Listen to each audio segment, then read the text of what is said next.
کیونکہ قرآن مجید ہدایت کی کتاب ہے۔ اللہ رب العالمین نے بیان فرمایا وَأَنزَلْنَا إِلَيْكَ الذِّكْرَ لِتُبَيِّنَ لِلنَّاسِ مَا نُزِّلَ إِلَيْهِمْ، ہم نے یہ ذکر جو نازل کیا ہے، کیوں نازل کیا؟ تاکہ آپ اس کو بیان کر دیں۔ بعض باتیں اس میں اجمالی طور پر بیان کی گئی، تفصیل اس کے اندر موجود نہیں ہے۔ تفصیلات کہاں ملیں گی؟ نبی کریم صلی اللہ علیہ وسلم کے فرمان میں، لِتُبَيِّنَ، تاکہ آپ بیان فرما دیں۔ قرآن مجید کے اندر اگر ہمیں واضح تفصیلات نہ ملے تو تفصیلات ہمیں رسول اللہ صلی اللہ علیہ وسلم کے فرمان میں ملیں گی، واضح بیان موجود ہے۔ اللہ رب العالمین نے اس کتاب کو نازل کیا ہے قیامت تک کے لیے، لوگ اس سے ہدایت حاصل کرتے رہیں گے۔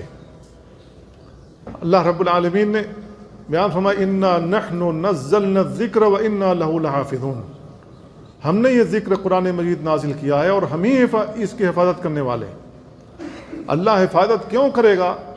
کیوں کر رہا ہے؟ اس لیے کر رہا ہے کہ اس کتاب کو قیامت تک باقی رہنا ہے اور لوگوں کو اس کے ذریعے ہدایت حاصل کرنا ہے۔ تو قرآن مجید قیامت تک باقی رہے گا۔